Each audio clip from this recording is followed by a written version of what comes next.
Hello dear students और parents, आपने छोटी सी बात पे गौर किया होगा कि दाल अगर आप ढाबे में लेते हैं और वही दाल आप किसी 5 स्टार रेस्टोरेंट में लेते हैं तो दोनों में दाल ही खानी है आपको। लेकिन 5 स्टार की दाल का जो रेट है बहुत ज्यादा है, तो अंतर हो जाता है उसका पेश करने का तरीका। बिल्कुल ऐसा ही एग्जाम में भी हो सकता है कि एक एवरेज स्टूडेंट एक बहुत ब्राइट स्टूडेंट से भी ज्यादा अच्छे मार्क्स लेके आ सकता है अगर वो लिखने का तरीका सुधार ले अपना। और कई बार ऐसा होता है कि बहुत अच्छी आप मेहनत करके गए और आपने एग्जाम में सही से नहीं लिखा तो आपके सारे मार्क्स कटने शुरू हो जाएंगे और आपकी मेहनत पे पानी फिर जाएगा। और अगर आप टॉपर हैं आप और तब इस वीडियो को देख रहे हैं तो टॉपर से ऊपर की बात सोचनी है तो भी आपकी वीडियो काम आएगी। तो शुरुआत करते हैं। आज मैं आपको बताऊंगा कि हर कैटेगरी के क्वेश्चंस का कैसे आंसर देना चाहिए और एग्जाम के अंदर जब आप बैठे हैं तो आपको यह सोचना है कि एग्जामिनर क्या क्या साइकोलॉजी, जब कॉपी चेक करने वाला है जो चेकर है वो क्या क्या सोचता होगा एक कॉपी चेक करते वक्त। तो देखिए, हम ज्यादा अभी फोकस करेंगे साइंस स्टूडेंट के हिसाब से, और हाफ ईयरली एग्जाम आ रहा है तो साइंस सब्जेक्ट में कैसे आंसर देना चाहिए आज की वीडियो इसमें रखेंगे हम। ठीक है, देखो सबसे पहले आप एक बात ध्यान से देखिए, जो कुछ चीजें आपके हमेशा दिमाग में रखनी चाहिए हर क्वेश्चन को आंसर देने में। पेपर को बहुत सही से पढ़िए, सारे इंस्ट्रक्शन फॉलो करिए। दूसरा, जब भी कोई क्वेश्चन शुरू करें तो पहले आंसर लिखा है तो आपने ऐसे लिखना है आंसर नंबर 1। इसके बजाय कुछ बच्चे ऐसे कैसे समझ ले टीचर क्या लिखा है ये, है ना। मान लो अगर आपने एक के बाद तीसरे क्वेश्चन का आंसर दिया और आपकी राइटिंग ये है, बताना क्या है, तो इसका मतलब राइटिंग आपकी साफ सुथरी, आपने लिखा आंसर नंबर 1। यहां जो आंसर लिखना है इसके बाद आपको एक प्रॉपर स्पेस देना चाहिए, प्रॉपर स्पेस देने के बाद दूसरा आंसर शुरू करना चाहिए। ठीक है, कोशिश ये करनी चाहिए जो क्वेश्चंस आपको पहले सही आते हैं उनको अटेम्प्ट करना है। ये नहीं कि पहले ऑब्जेक्टिव करें सब्जेक्टिव करें। जो क्वेश्चन आपको सही आते हैं उस एग्जाम का फॉर्मेट पढ़ लें आप, रूल क्या है उसका नियम, और उसी के हिसाब से आपको पहले आंसर देने चाहिए। ठीक है, तीसरी बात, किसी भी वर्ड को लिखा आपने, मान लो मैंने लिखा x+2 = y और ये मुझसे गलत हो गया तो मुझे इसे जो काटना है वो ऐसे करके काटूं। एक ऑप्शन तो ये था ऐसे, 90% बच्चे ऐसे काटते हैं इसको।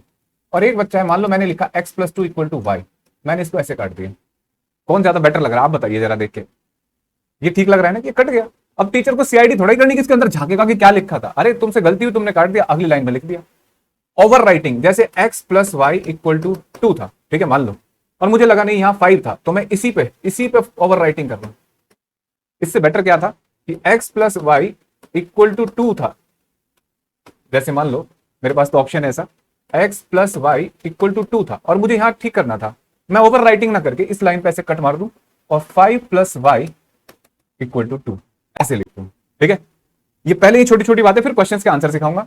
देखो दूसरी बात, जैसे आपने ये पॉइंट लिखा, ठीक है, इस बात को आप समझ में आए, ओवर राइटिंग नहीं करनी और जब कोई चीज कट करनी तो बहुत ज्यादा डार्क नहीं करना उसमें। तीसरी बात, जब कोई कैलकुलेशन कर रहे हो तो कोई भी कैलकुलेशन दिमाग में नहीं चलानी। जैसे 5+3 है ना × 2 ऐसे लिखा तो आपको आया 5+3 8 हो गया, 8 × 2 16 हो गया। आपने दिमाग में चलाया ना, ये नहीं करना चाहिए। एग्जाम में आपका ब्रेन बहुत कम पार्ट काम करता है क्योंकि ज्यादा स्ट्रेस से भरा होता है, तो आपको मन में कोई कैलकुलेशन नहीं करनी। आपको अगला स्टेप मिस नहीं करना चाहिए। 5+3 8 × 2 कितना होना चाहिए बच्चों, 16। इस तरीके से छोटी छोटी बातें ध्यान रखनी है। दूसरी बात, अगर आप कोई भी कैलकुलेशन करते हैं, रफ वर्क करते हैं, तो रफ के लिए आप यही साइड में ही आप लिखेंगे और इसी पे आप यहां रफ कैलकुलेशन करेंगे। ठीक है, रफ कैलकुलेशन। कुछ बच्चे क्या करते हैं, जिस पेज पे लिख रहे हैं उससे दूसरा तीसरा या लास्ट वाले पेज को रफ की तरह यूज करते हैं। इसमें क्या प्रॉब्लम आती है कि जब आप कोई डाटा उठाया आपने और आप पिछले पेज पे ले गए, हो सकता है आपके दिमाग, आपने लिखा 256 और वहां जाते जाते आपके दिमाग में 356 बन गया, हो गड़बड़ हो जाती है। तो जो भी आप कैलकुलेशन कर रहे हैं वो यही करें। ठीक है, आप बड़ा सा नंबर आप जैसे 5.6738 × 2.39 ऐसे मल्टीप्लाई करें। अगर आप यहां लेके जा रहे हो तो आपके सामने सामने जा रहे हैं ना डाटा, आप किसी दूसरे पेज पे जा रहे हो सकता है इनमें से कोई डिजिट मिस हो जाए। ये गलतियां, ये है कुछ बारीक गलतियां जो आपको नहीं करनी। दूसरा, अब आते हैं क्वेश्चंस के आंसर कैसे देने हैं इस पार्ट में। हाउ टू आंसर, ये थी जो आपको पता करनी थी, हाउ टू आंसर।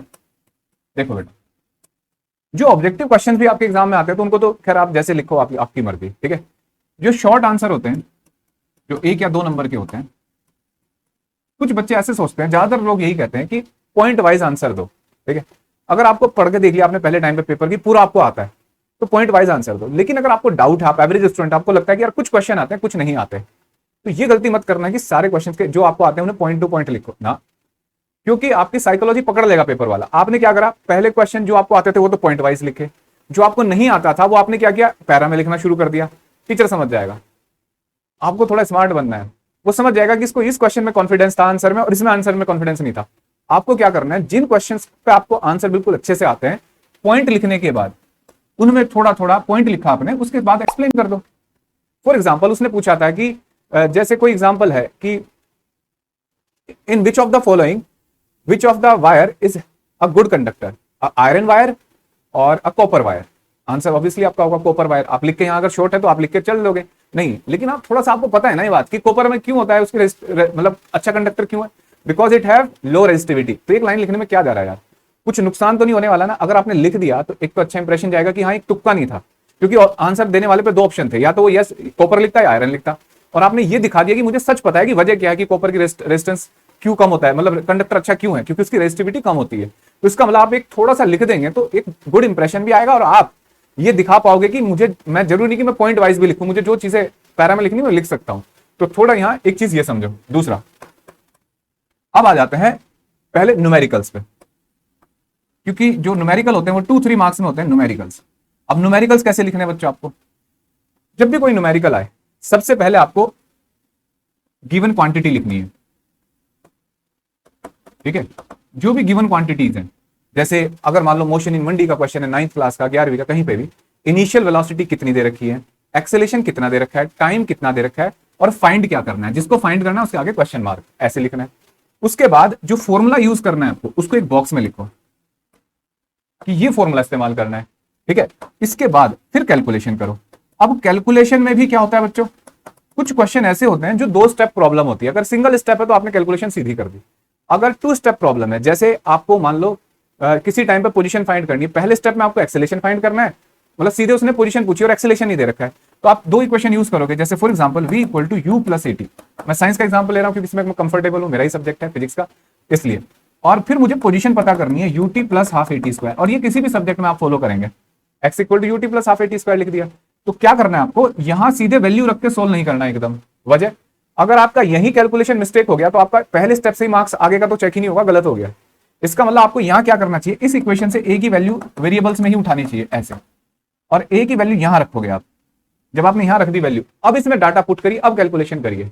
इससे क्या होगा, आपके ये 2 स्टेप के आंसर हो गए। अगर कैलकुलेशन में कुछ गड़बड़ हो भी गई तो उसका लास्ट वाले पार्ट कटेगा। अगर ये 3 नंबर का न्यूमेरिकल है तो आपका हो सकता है आधा या 1 नंबर पे ही नुकसान हो जाए, और आपके 2 नंबर भी मिल सकते हैं, आपको 1.5 भी मिल सकता है। लेकिन अगर आपने पहले स्टेप में वैल्यू रख दी, पहले 2 स्टेप की प्रॉब्लम पहले में न्यूमेरिकल वैल्यू रख दी, तो भाई आपका आंसर गलत हो जाएगा, मतलब आपके पूरे मार्क्स कट गए। समझ में आया।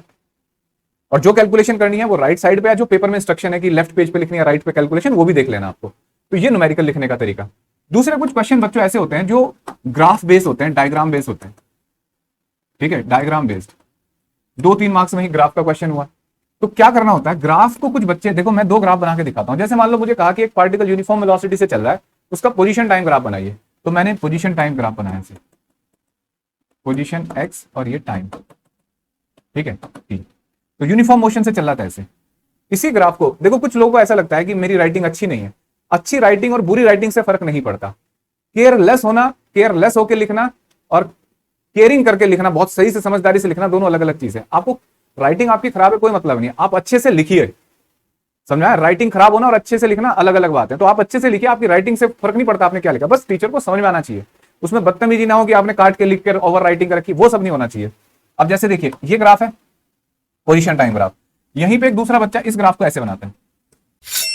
इन दोनों में अंतर देख लो, यहां लिख दिया पोजीशन ऐसे आलसी, टाइम टी। अब बताइए, ग्राफ तो ठीक है लेकिन टीचर को मजबूरी में नंबर भी देने पड़ेंगे आपको। इस क्वेश्चन में वो नंबर दे देगा, मान लो 1 नंबर का क्वेश्चन है या 2 नंबर का, 1 का है, खुद दे देगा, लेकिन उसके दिमाग में जो इंप्रेशन है ना वो आप अगले आने वाले सब्जेक्टिव क्वेश्चन में आपसे बदला लेगा। इसलिए केयरफुल होकर अच्छे से आंसर दो, ठीक है। अब आ जाते हैं सब्जेक्टिव प्रॉब्लम पे। सब्जेक्टिव प्रॉब्लम में बच्चों जैसे डेरिवेशंस होते हैं, ठीक है।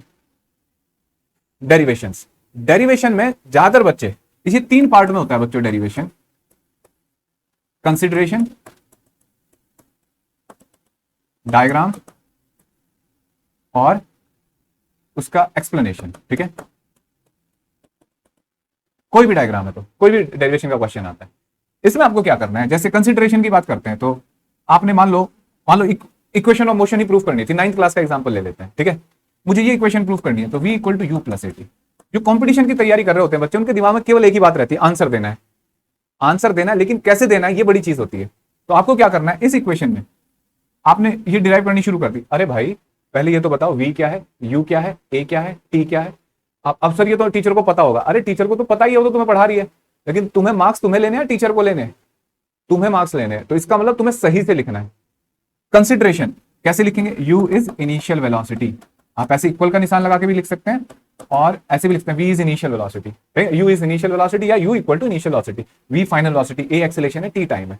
तो कंसिडरेशन प्रॉपर होना चाहिए, केवल ये नहीं कि आपने डेरिवेशन के स्टेप लिख दिए। दूसरा, इसमें कोई डायग्राम इस्तेमाल हुआ होगा, कुछ लोगों को तो पता ही नहीं कि डायग्राम भी होगा नहीं होगा। अरे डायग्राम से दिखाओ, फॉर एग्जाम्पल इसी में आपको समझाना है कि डायग्राम दिखाना है। कुछ बच्चों को तो लगता है कि डायग्राम की जरूरत क्या है, डायग्राम दिखाओ, ऐसे दिखाओ कि t इक्वल टू 0 पे पार्टिकल कहां था, उसकी इनिशियल वेलोसिटी कितनी थी और अब उसकी वेलोसिटी कितनी हो गई। जब आप डायग्राम बनाएंगे तो टीचर को भी लगेगा, जो कॉपी चेक कर रहे हैं, कि भाई ये बच्चा के अंदर विजुअलाइजेशन है, इस सब्जेक्ट की समझ है, इस टॉपिक की, क्यों करने क्या जा रहा है। ठीक है, तो डायग्राम बनाया। अब एक्सप्लेनेशन, एक्सप्लेनेशन में भी सारी चीजें आपको बतानी है। जैसे हो सकता है, जैसे आपने इक्वेशन प्रूव करी, आप इसका डेरिवेशन करना शुरू करते हैं, तो a equal to dv by dt। ठीक है, तो आपने अगले स्टेप में लिखा dv equal to a dt। अब सीधे यही लिखा ना, अगला स्टेप आता है ऐसे ही। तो एक एवरेज बच्चा तो ऐसे लिखेगा, और जो स्मार्ट बच्चा है, एवरेज और स्मार्ट यहाँ है कि केयरलेस बच्चा सीधे लिख देगा और स्मार्ट बच्चा लिखेगा आफ्टर इंटीग्रेशन। और यहां पे भी वो एक लाइन जोड़ेगा, एज वी नो। इन बातों से आपको लगा इनसे क्या फर्क पड़ता है? इनसे बहुत फर्क पड़ता है। इनसे पता लगता है कि आप किसी चीज को कैसे बेहतर तरीके से एक्सप्लेन कर सकते हैं। दूसरी बात, दो तरीके से आपकी कॉपियां चेक होंगी, दो बार। एक बार आपके स्कूल का टीचर चेक करेंगे अगर आप हाफ ईयरली दे रहे हो तो, एक बार जो आपकी बोर्ड की कॉपियां हैं, किसी भी हायर कॉलेज में भी आपकी यूनिवर्सिटी चेक कर रही है, हमें उससे क्या मतलब है सर, है ना। लेकिन जब आपके स्कूल का टीचर कॉपी चेक कर रहा है तो वो आगे भी आपको देखेगा कि आपने जो पढ़ाया था। एक और बात, जब कोई आप चीज एक्सप्लेन कर रहे हो तो आपको उसको दिमाग में रखना है कि मुझे अपने टीचर पे एक गुड इंप्रेशन छोड़ना है, ताकि आगे मेरे काम आए वो इंप्रेशन स्कूल में। जैसे फॉर एग्जांपल यहाँ कोई एक्सप्लेनेशन आप लिख रहे हो और आपके टीचर ने इससे रिलेटेड कोई स्पेशल बात बताई थी आपको क्लास में और आपको याद है वो, तो वो जरूर मेंशन करना। इससे टीचर को पता लगेगा कि आप कितने केयरफुल हो। ये एक अलग फैक्टर बता रहा हूँ जिससे आपको बहुत फायदा होता है, क्योंकि टीचर को जब ये बात पता लगती है कि बच्चों को जब मैं पढ़ा रहा था और मैंने स्पेशल बात बताई थी और उसने फॉलो करी, वो आने वाले टाइम में आपको इस बात का एक्स्ट्रा एज मिलेगी। प्रैक्टिकल्स में, वाइवा में, जहां पे भी है, आप उनकी एक गुड लिस्ट में आ जाते हो कि ये अच्छा बच्चा है, ये बहुत ध्यान से सुनता है क्लास में बात। ठीक है, हर क्वेश्चन को पूरा करने के बाद एक प्रॉपर स्पेस छोड़िए, तब दूसरा क्वेश्चन शुरू करिए। और कोई कंजूसी नहीं करिए लिखने में, बहुत छोटा मत लिखिए, बहुत बड़ा मत लिखिए, एक बैलेंस बना के पेपर पे लिखिए। और टीचर को ये मान के लिखना है आपको कि टीचर को सारी बात हमें बतानी है, हर चीज हमें समझानी है। अगर आपको लगता है कि हमें कोई प्रैक्टिस करनी चाहिए ऐसी चीजों की पहले, तो अच्छा होता है कि आप इन चीजों को पहले खुद से लिख के देखें। उसके लिए अगर आप फिजिक्स की बात करते हैं तो मेरी वर्कशीट है जिनमें मैंने हर चैप्टर के बारे में, क्लास 11 और क्लास 12 की फिजिक्स की वर्कशीट मैंने रख रखी है, जिनमें आप बैठ के हर बढ़िया क्वेश्चन, और क्वेश्चन अगर आपने वो वर्कशीट कर लेते हैं तो मेरा मानना है कि आपको हर कंसेप्ट क्लियर हो जाएगा।